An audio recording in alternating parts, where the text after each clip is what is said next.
Y muchos falsos profetas se levantarán y engañarán a muchos. Y por haberse multiplicado la maldad, el amor de muchos se enfriará. Mas el que persevere hasta el fin, ese será salvo. Y será predicado este evangelio del reino en todo el mundo, para testimonio a todas las naciones, y entonces vendrá el fin. Por tanto, cuando vean en el lugar santo la abominación desoladora de que habló el profeta Daniel, el que lee entienda, entonces los que están en Judea huyan a los montes. El que esté en la azotea no descienda para tomar algo de su casa, y el que está en el campo no vuelva atrás para tomar la capa. Mas ay de las que están encinta y de las que críen en aquellos días. Orad pues que vuestra huida no sea ni en invierno ni en día de reposo. Amén. Pueden sentarse, hermanos. Gloria a Dios. Hoy estamos a 27 de febrero del año 2022 y el Señor me permite hablar, y este mensaje le hemos numerado con el 1731 y el tema es ante la crisis del último tiempo. ¿Qué dice la Biblia acerca de la crisis del último tiempo? Hay muchas crisis. Crisis tiene muchas definiciones. Cuando la respuesta no es lo suficiente para la demanda, cuando el recurso no alcanza, cuando la salud está resquebrajada o cuando lo que queremos hacer no lo podemos. Todo esto genera una insuficiencia, una incompetencia que se traduce en crisis. Han habido y habrán muchas crisis, muchos tipos de crisis. Hoy queremos concentrarnos en la crisis del último tiempo. Yo pienso que estamos viviendo el último tiempo. Hay gente que piensa que estamos comenzando, pero por lo que hemos visto y lo que estamos mirando, no puede ser este otro tiempo que no sea el último. ¿Sabe por qué? Simplemente porque la humanidad no aguanta más. Usted ha visto las vejigas, como dicen los muchachos, que usted le echa aire y se avientan y se ponen hermosas.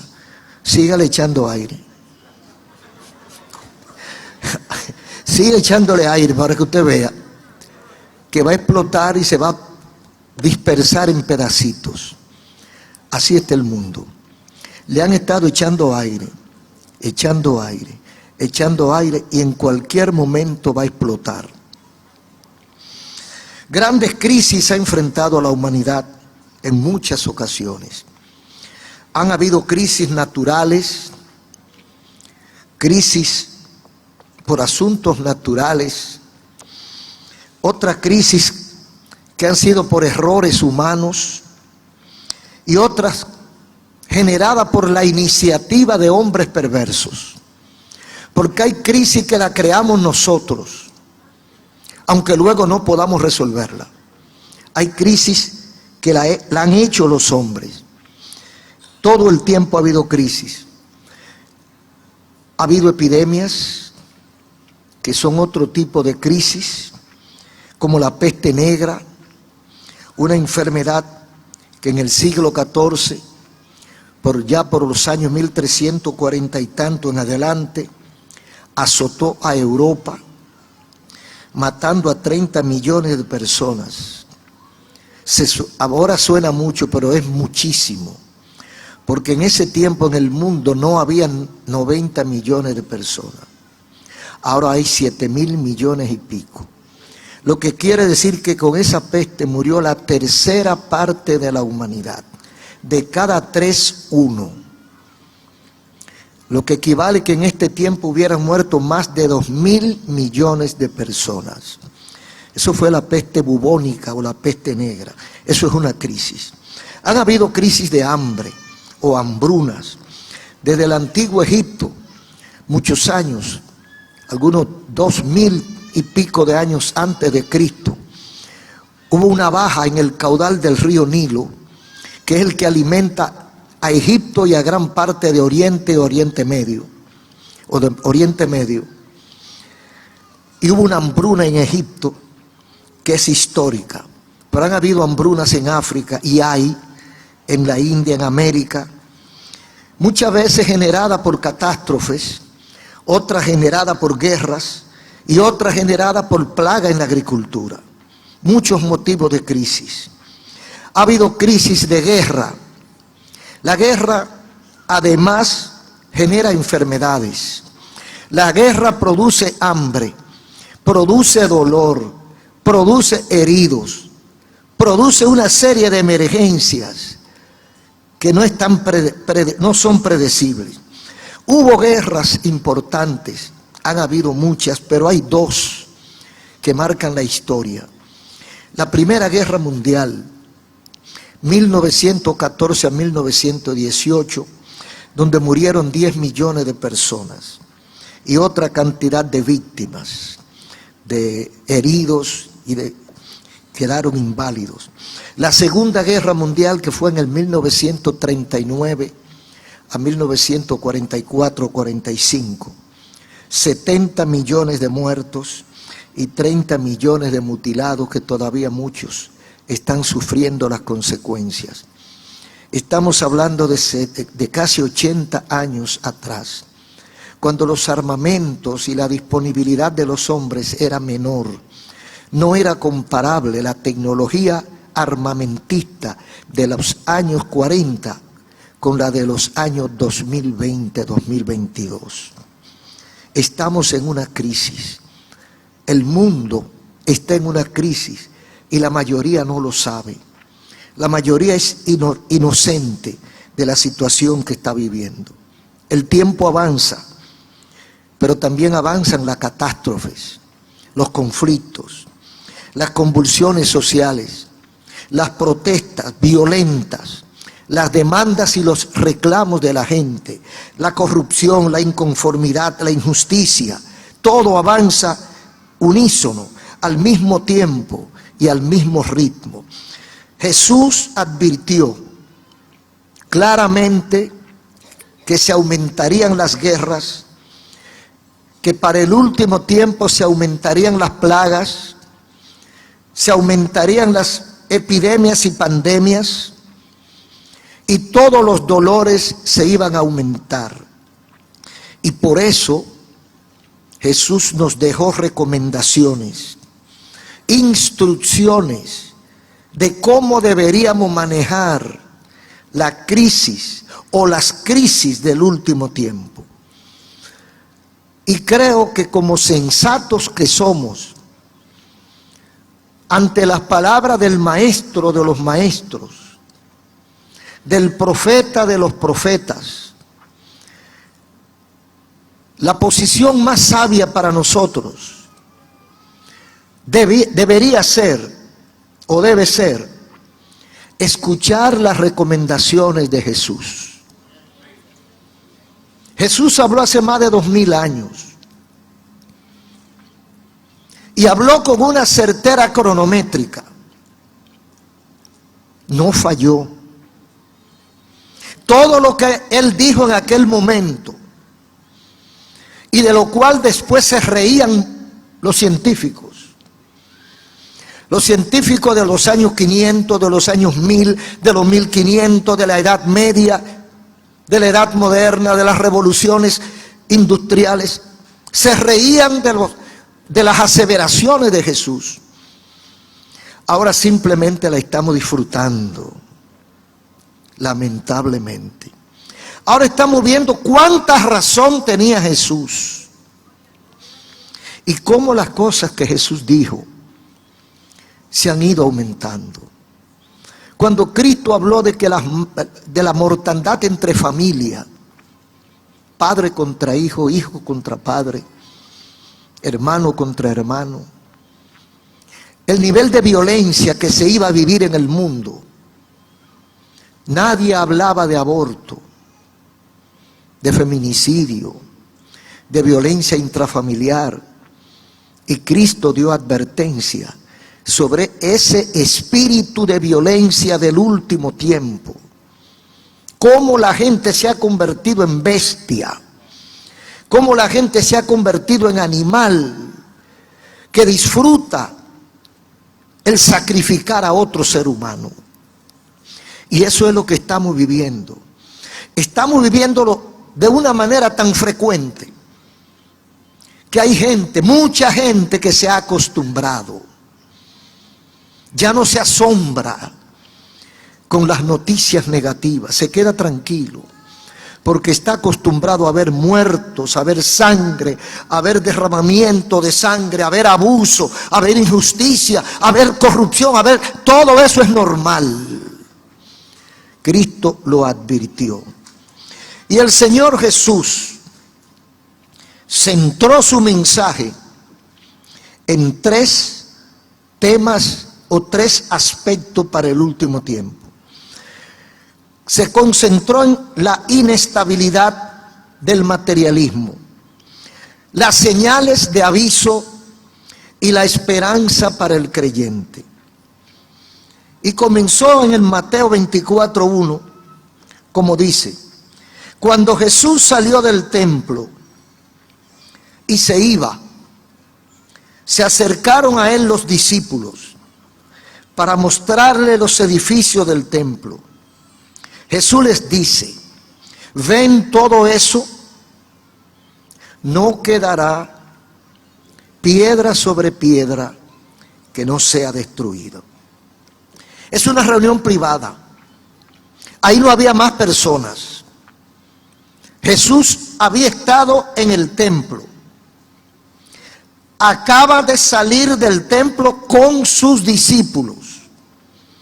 Y dice, cuando Jesús salió del templo y se iba para su casa, los discípulos que van con él lo detienen. Dice, y se acercaron los discípulos.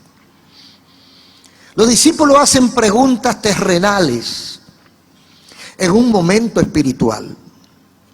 ¿En qué estaba Jesús en el templo con sus discípulos?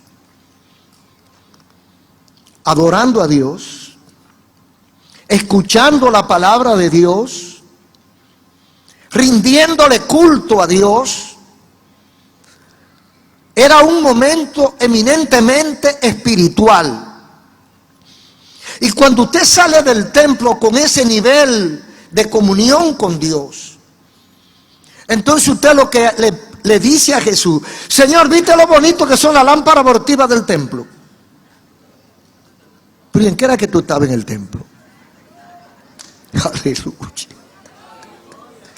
La sensibilidad carnal, la materialidad de los discípulos se manifiesta saliendo de un culto de adoración con Jesucristo como compañero. Están atentos a la belleza física del templo.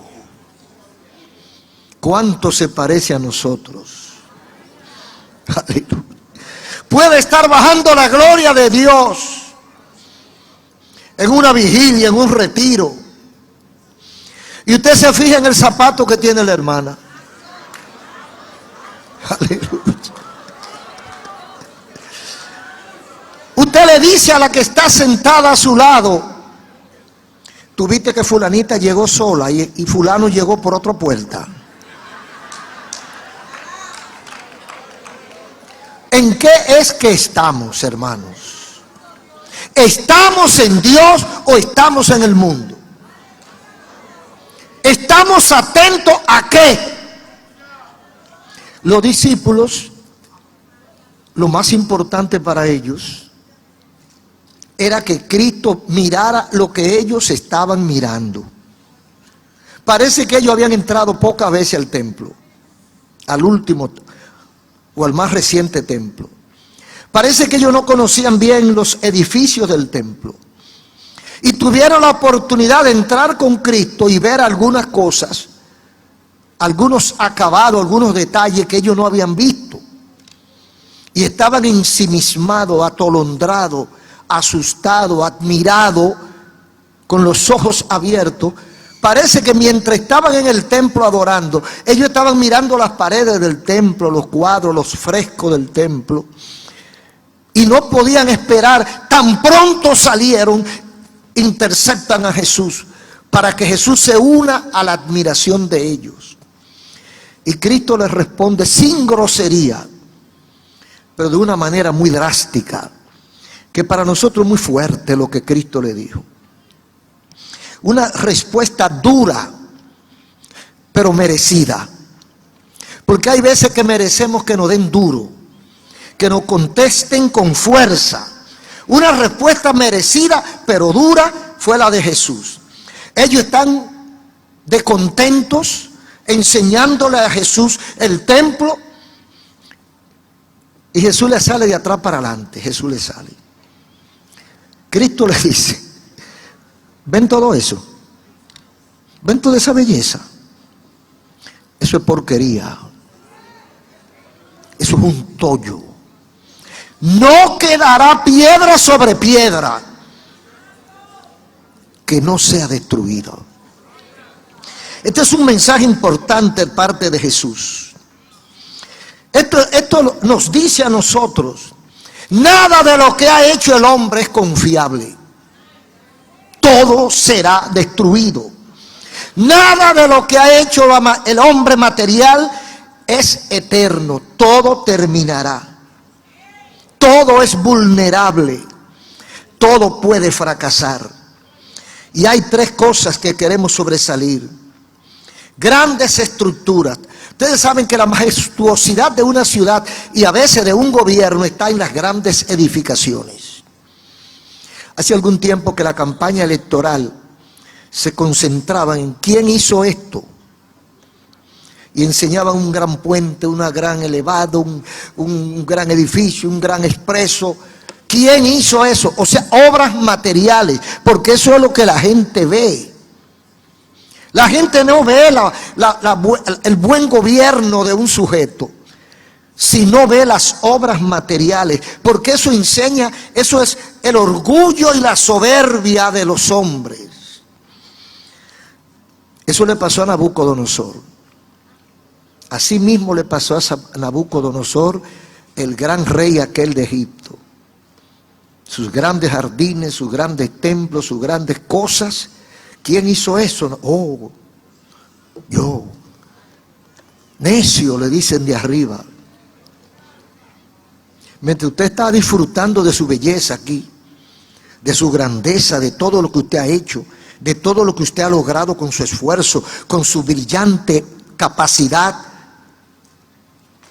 y disfrutando la alegría de ver lo que usted ha hecho, eso le pasó al rey. Mirando lo que él había dirigido, porque él no lo hizo tampoco. Lo que él había ordenado que se hiciera, pero eran sus obras. Y estaba contento. El espíritu de vanidad estaba lo más alto posible. Y vienen de arriba y le dicen: necio, esta noche vas a tener problemas. Todo eso te será quitado y será trasladado a donde debe estar, con los animales, al campo. Y perdió el juicio y se fue al campo y lo llevaron porque se volvió una bestia.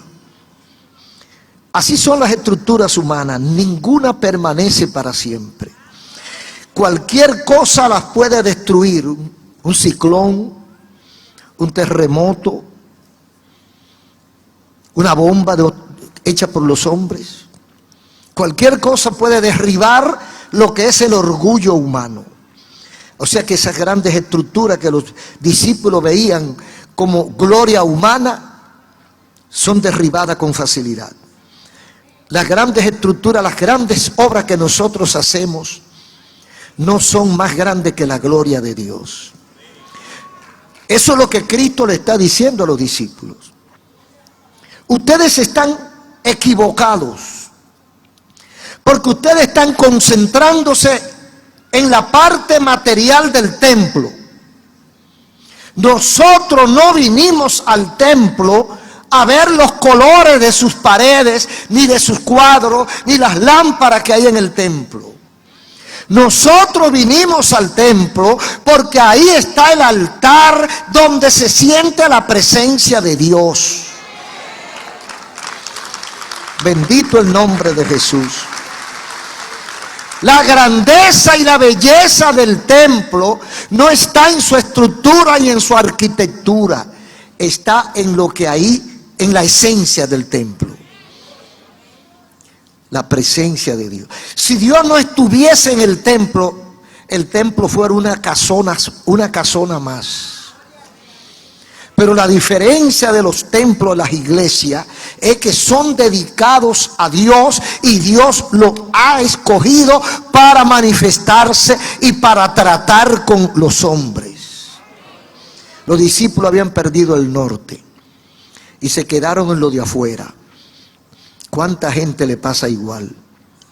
Que solamente ve lo superficial, lo de afuera, lo que el hermano o la hermana aparece por fuera, pero no piensa en lo que puede haber en el corazón de esa persona. Bendito el nombre de Jesús.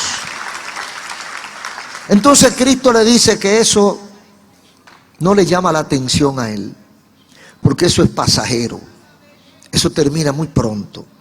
La otra cosa de la inestabilidad, en el caso de los financieros y económicos, o de la economía de los pueblos, quebrados ante un susto, porque dicen que los mercados, los valores, la bolsa de valores, se asustan.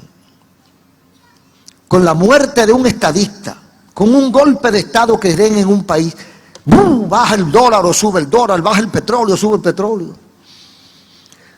Por un acontecimiento bélico, por una pandemia, por muchas cosas, por un crimen de Estado o por un cambio político.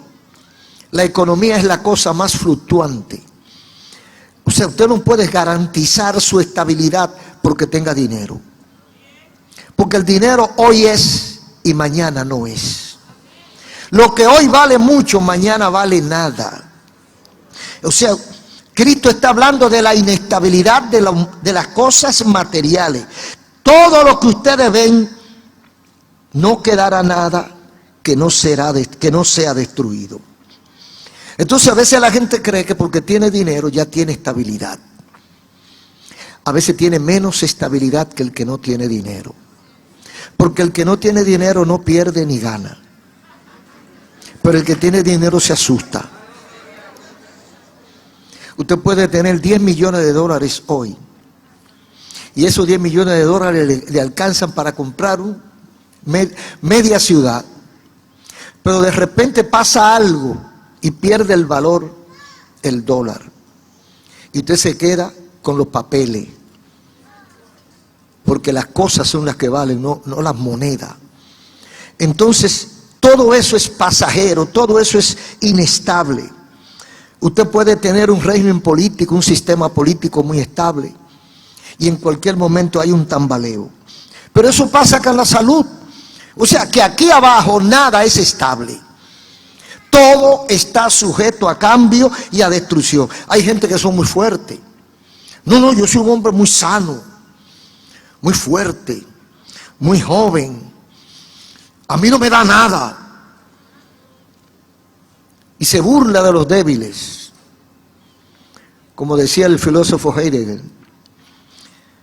Sin embargo, un virus lo pone en 4, lo dobla. Viene un virus y lo agarra, o una bacteria, y le da un yello que lo saca de combate. Y el hombrote que estaba luciendo de su fortaleza tiene un dolor de barriga que usted ve que nada más se retuerce.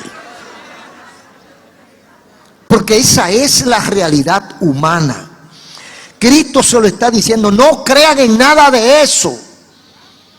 Todo eso es pasajero.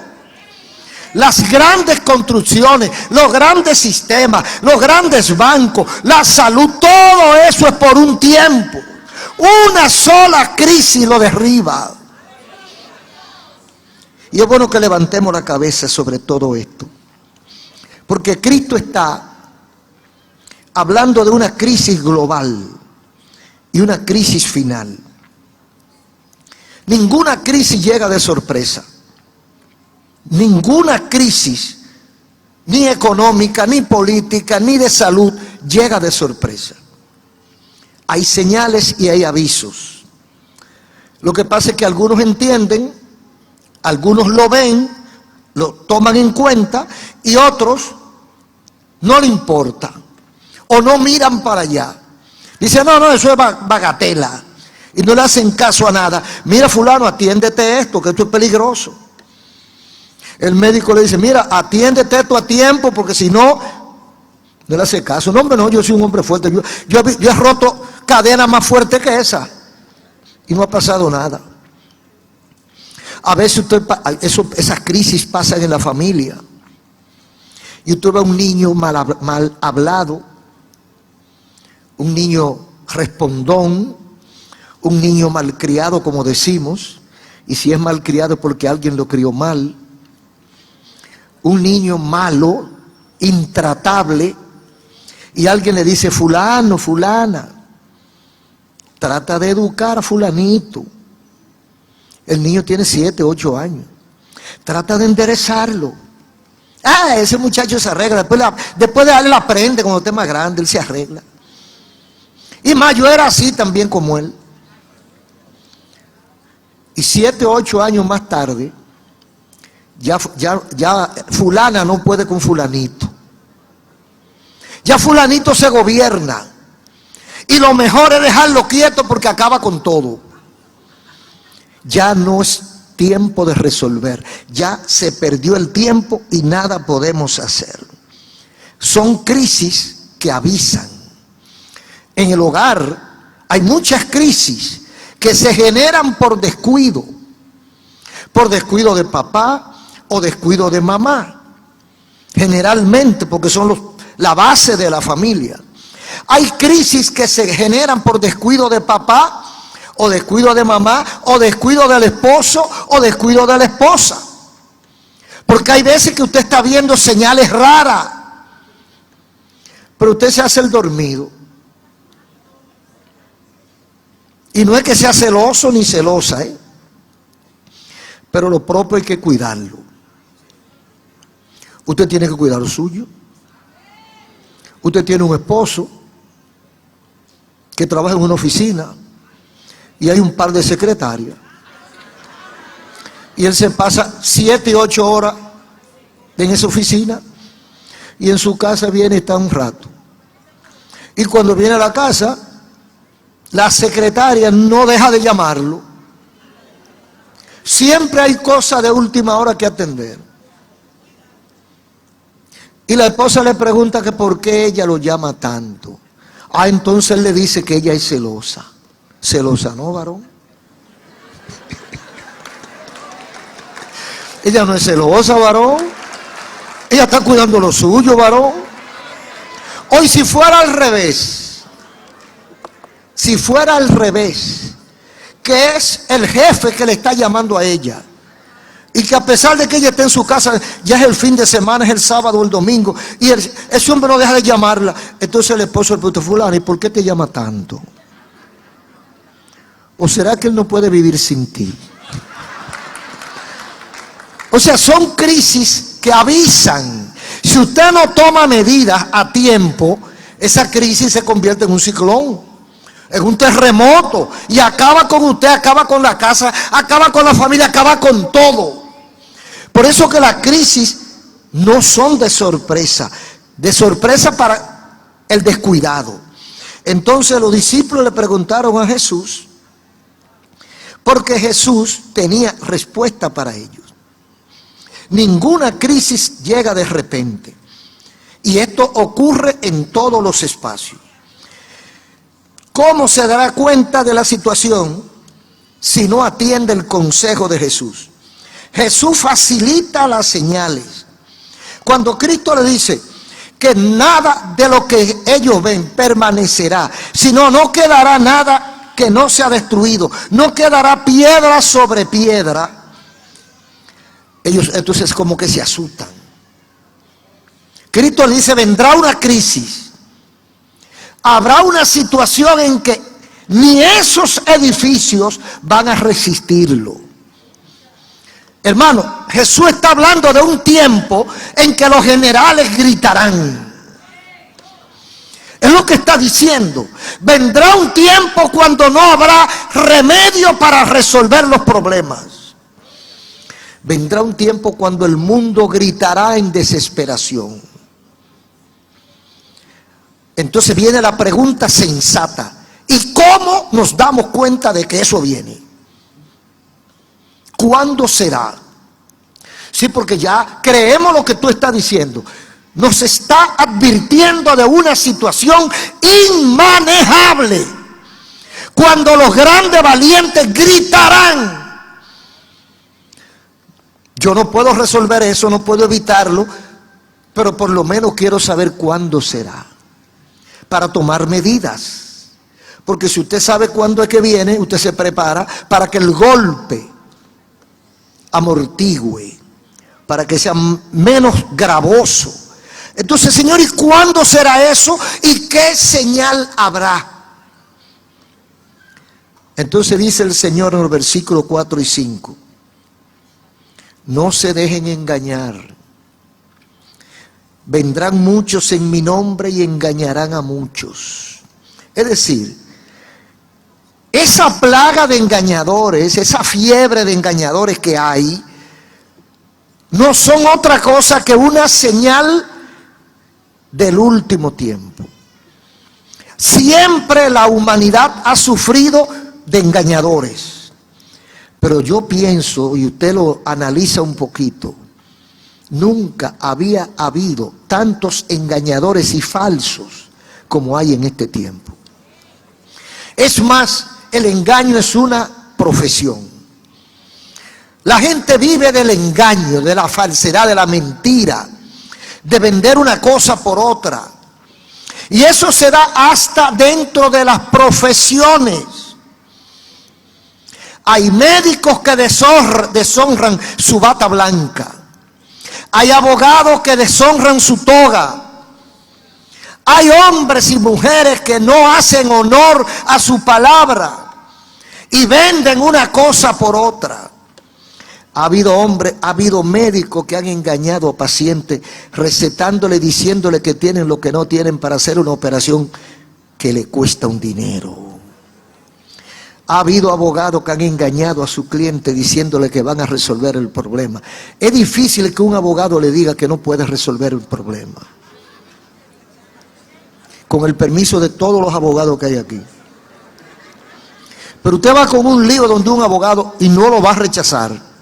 Aunque sea imposible que usted gane ese pleito, el abogado le va a decir que sí, le va a dar esperanza. Sí, lo podemos ganar. Los dos abogados que se van a enfrentar dicen que se puede ganar. Los dos. Entonces uno tiene que perder y uno tiene que ganar. Pero el engaño es una de las modalidades de nuestro tiempo. Y lo profesional, lo comercial, lo industrial no sería tanto cuando pasamos al área espiritual, cuando jugamos con la fe. No caben en una enciclopedia, no caben la cantidad de engañadores, de falsificadores de la fe que se han producido en estos últimos tiempos. Se reproducen como la hierba mala, sin que nadie los siembre y sin que nadie los cultive. Se multiplican solo. Aparecen avivatos que cogen una Biblia en la mano y comienzan a predicar su evangelio. porque es que estamos en el último tiempo y Cristo le dijo, una de las la primera señal, versículos 4 y 5, la primera señal que Cristo puso: vendrán engañadores. Y habla de los asuntos espirituales y los asuntos de la fe. No se dejen engañar, porque vendrán muchos en mi nombre y engañarán a muchos. Es decir, que muchos de los que están siguiendo, creyendo en Cristo, serán engañados. Porque ¿a quiénes se refiere cuando dice engañará a muchos? A muchos que no creen y a muchos que creen. O sea, es una advertencia. No se dejen engañar. Tengan en cuenta analizar los frutos, la trayectoria, la vida, el testimonio. Eso no miente. Amigos y hermanos, el testimonio no miente. Yo puedo decir de mí lo que yo quiera, pero el testimonio es el que vale. Alguien puede venir diciendo que es un enviado de Dios. Un hombre o una mujer que venga con una Biblia grande y que venga vestido de negro o de blanco hasta los tobillos y con un semblante de ángel, de santidad, y con una cabellera y una cosa, y me dice que él acaba de tener una revelación divina y que Dios acaba de hablar con él, y cierra los ojos y se estremece, y los incautos comienzan a creerle. Pero yo le pregunto: ¿y cómo usted se llama? ¿De dónde usted viene? ¿Dónde usted vive? Y una cuanta preguntita de esa. ¿Cuál es el teléfono de su esposa, de su esposo, de su madre, de su padre? Alguien que lo conozca. Y cuando usted averigua un poquito, dice: no, hombre, no, si hace 2 días que ese hombre hizo un desorden aquí. No, porque yo me arrepentí de eso. Testimonio. Cristo le dice: no se dejen engañar. Se refiere a simuladores y falsos que atraerán a los ignorantes.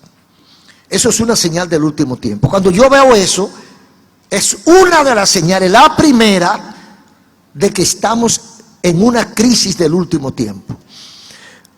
No solo hay predicadores falsos, engañadores, profetas, apóstoles, pastores, no solo eso. Hay de todo en el camino del Señor. Hay iglesias completas. Hay lugares donde se llaman iglesia, que de iglesia solamente tienen la palabra. En California, en una ocasión alguien me quería dar una vuelta por Los Ángeles, no, en San Francisco, y me quería llevar a ver la iglesia del diablo. Y yo le dije: varón, no me interesa. Si yo por casualidad tengo que pasar por ahí, pasé sin darme cuenta, pero yo no provoco al diablo. No es que le tenga miedo, pero yo no tengo que ir donde él. Ahora, si él quiere pleito, que venga donde mí. Gloria a Dios. Porque, hermanos, hay de todo en la viña del Señor en este tiempo. Entonces, otra de las señales que Cristo pone para el último tiempo son las malas noticias, que generan confusión, intranquilidad, desesperación, impotencia, que el maligno va a utilizar para aniquilar la poca fe de muchos. Por ejemplo, dice Mateo 24, 6 y 7, habrá guerras y rumores de guerras. No se turben, porque es necesario que todo esto acontezca, pero aún no es el fin. Se levantará nación contra nación, habrá pestes y hambre y terremotos. O sea que las guerras siempre las han habido.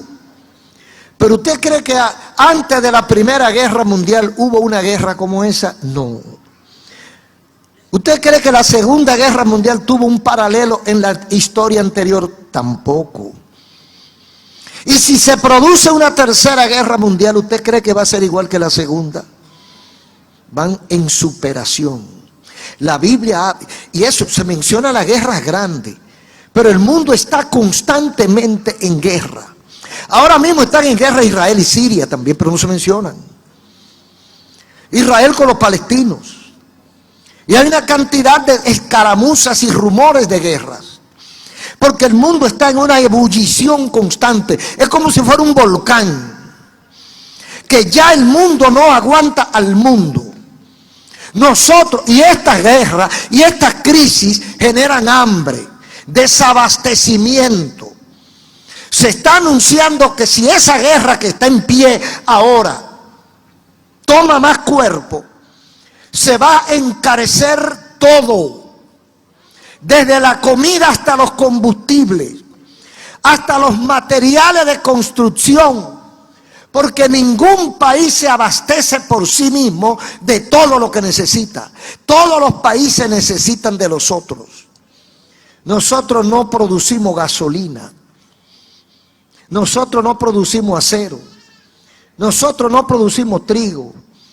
Otros países producen una cosa y nosotros producimos otra y nos intercambiamos. Cuando se arman esos conflictos, entonces los barcos que transportan todas esas mercancías no pueden viajar.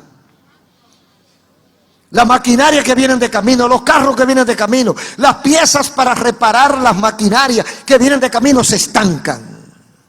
El combustible no llega porque también viene en barco. Y todo se va a pique.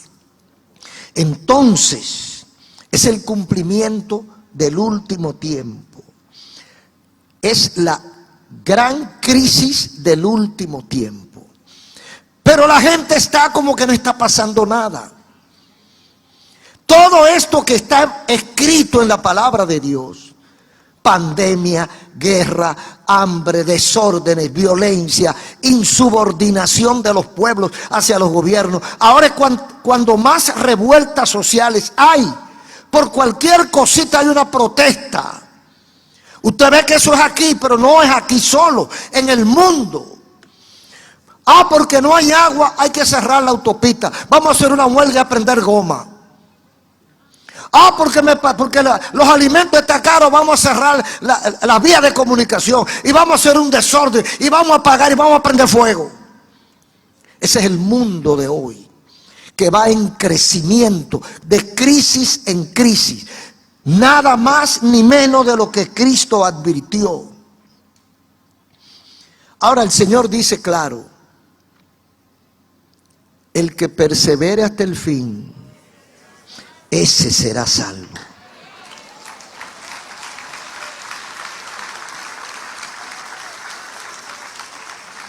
El Señor lo dijo claro, dio la directriz de las cosas que iban a pasar para que nosotros abramos los ojos.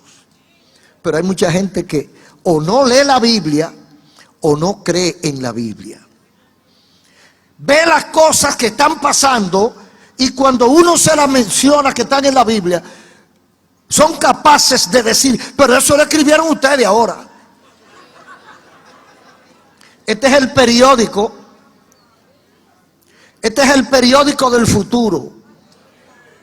Aquí están las noticias de lo que no ha ocurrido. Aquí está el desenvolvimiento de la sociedad del futuro. Y todo lo que estamos sufriendo y pasando hoy, ya el que lee la Biblia lo sabía.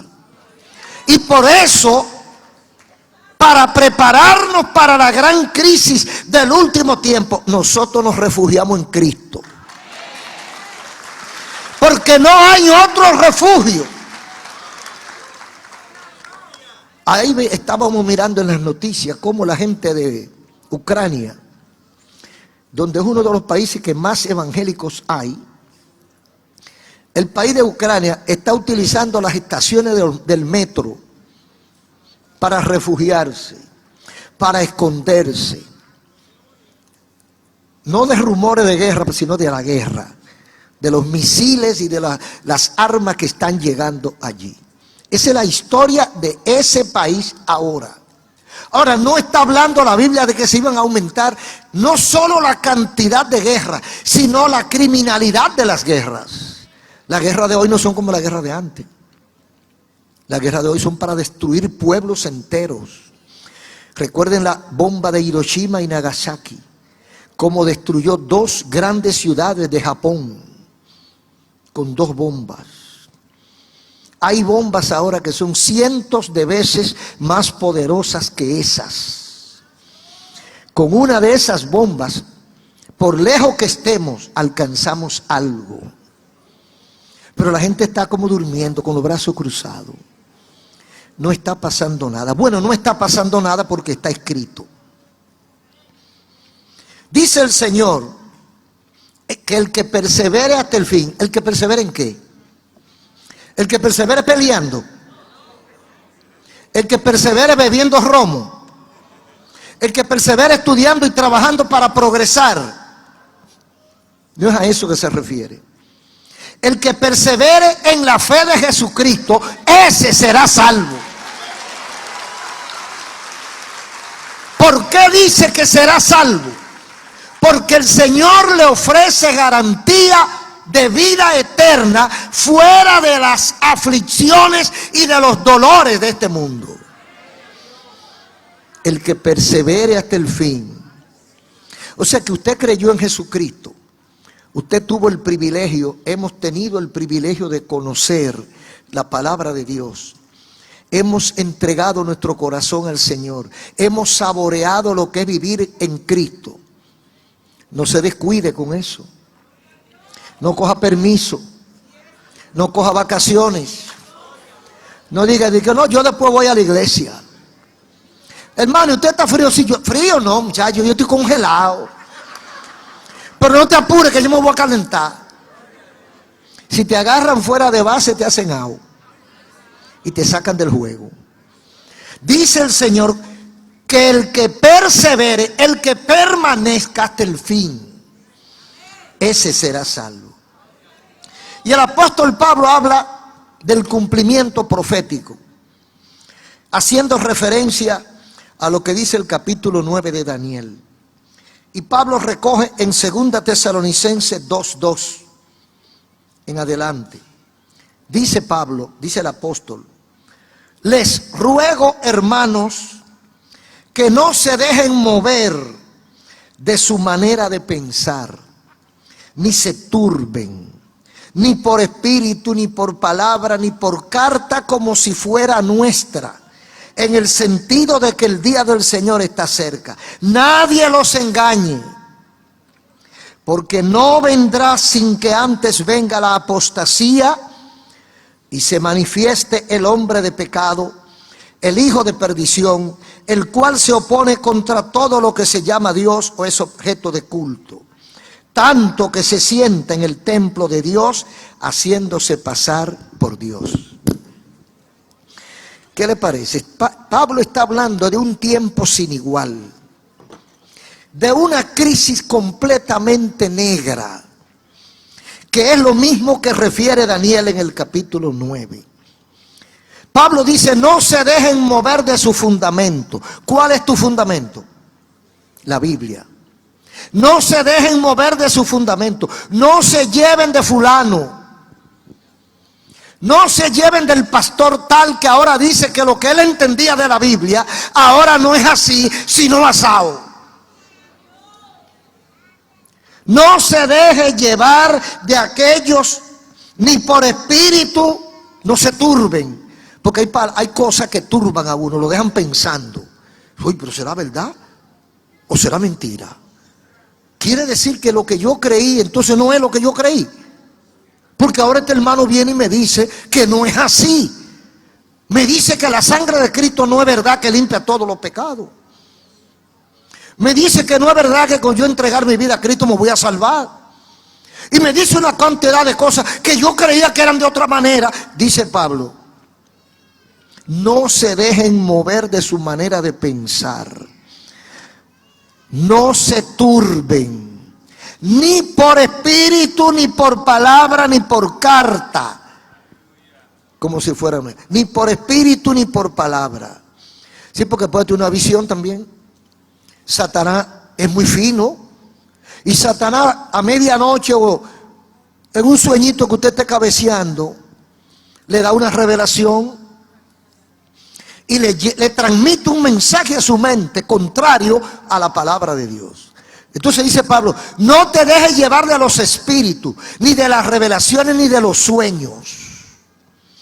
El fundamento está escrito. Está escrito. Y hay otros que utilizan la recomendación. No, yo vengo con carta del apóstol.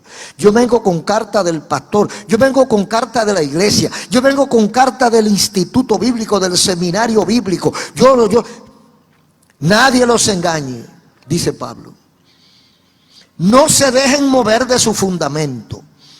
Porque si hay crisis mala, fuerte y destructiva, es la crisis espiritual.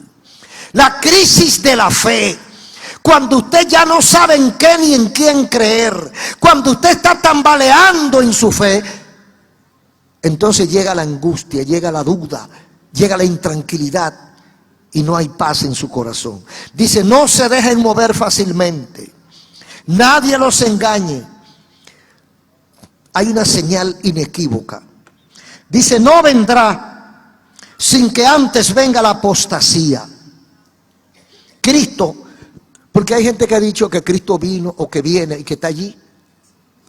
Y hay gente que se dejará convencer. Y de eso que está hablando Pablo. No se dejen mover fácilmente de lo que ya ustedes conocen. Porque no vendrá sin que antes venga la apostasía y se manifieste el hombre de pecado, el hijo de perdición. La apostasía es la negación de la fe.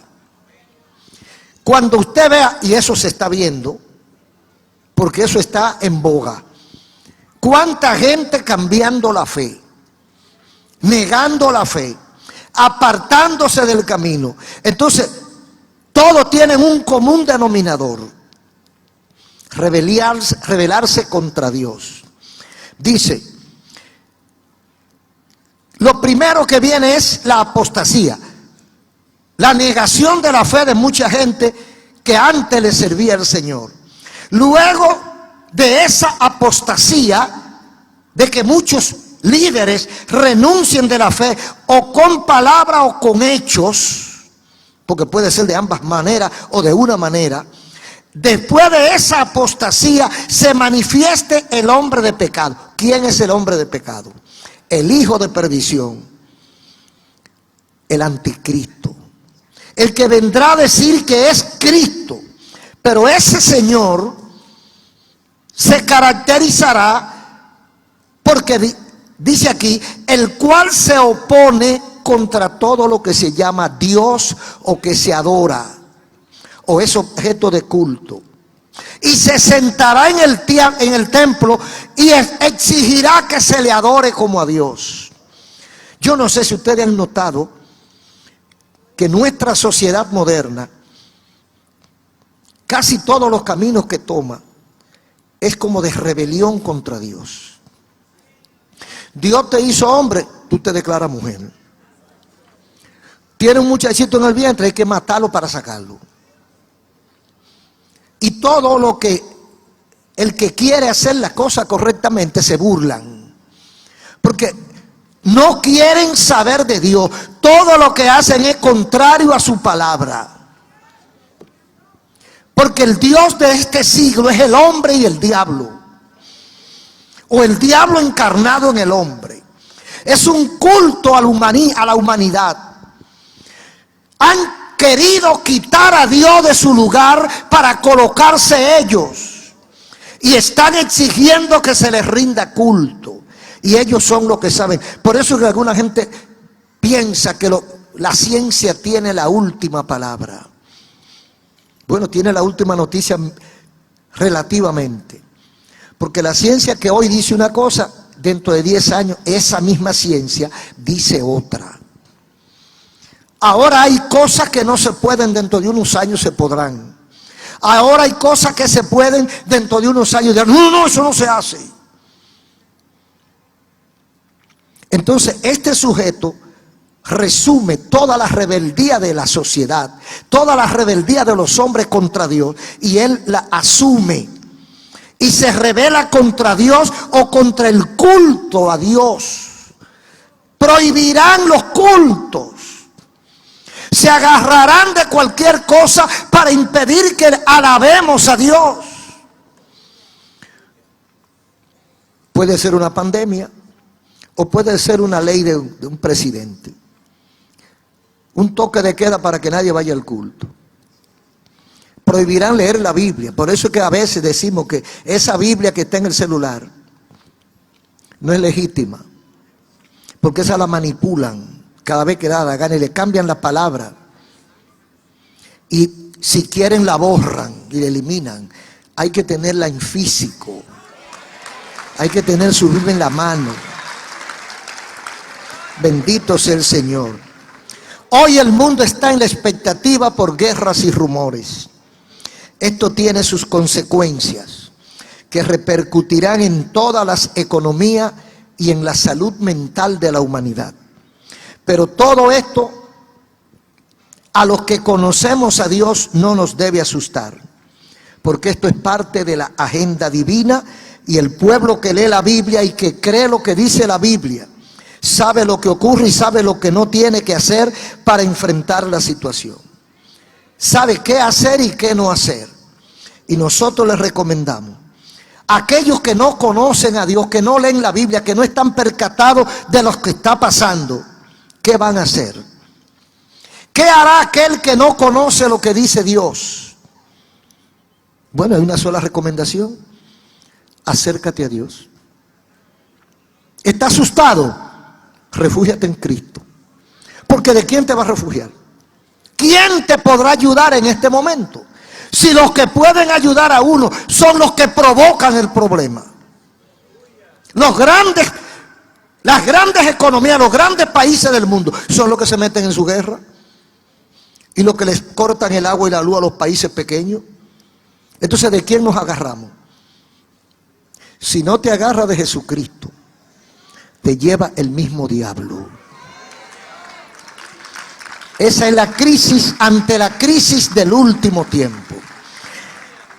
Padre, gracias por tu palabra. Termina la obra en los corazones, en el nombre de Jesús. Amén. Quiero hablar con los amigos que están aquí y que están allá. ¿Usted entendió lo que el Señor le ha dicho a través de su palabra? ¿Quiere usted acercarse al Señor? ¿Quiere usted refugiarse en Cristo Jesús? ¿Quiere entregarle su alma, su vida, antes que sea tarde? Ahora puede hacerlo. Queremos orar por ti. Vamos a orar. Usted se queda sentadito ahí, cierra sus ojos y vamos a orar. Vamos a pedirle perdón al Señor. Vamos a entregarle nuestra vida al Señor antes que se acabe el tiempo. Lo mejor de esta crisis es que puede llevarnos a Dios. Nos puede abrir los ojos para que veamos que lo que los evangélicos estaban diciendo por tantos años no es disparate. Se está cumpliendo al pie de la letra. Cierre sus ojos y repita conmigo esta oración. Amado Dios, Padre Celestial, después de escuchar tu palabra, necesito acercarme a ti. Pero he pecado contra ti, Señor. He sido desobediente. Hoy me arrepiento y te pido perdón. Señor, te entrego mi corazón. Te entrego mi alma. Te entrego mi vida. Cambia mi carácter. Haz de mí una nueva persona. Acepto a Jesucristo como mi Señor y Salvador. Lávame con la sangre derramada en la cruz y escribe mi nombre en el libro de la vida. Transfórmame, Señor. Auméntame la fe y ayúdame a perseverar hasta que tú vengas. Gracias en el nombre de Jesús. Amén.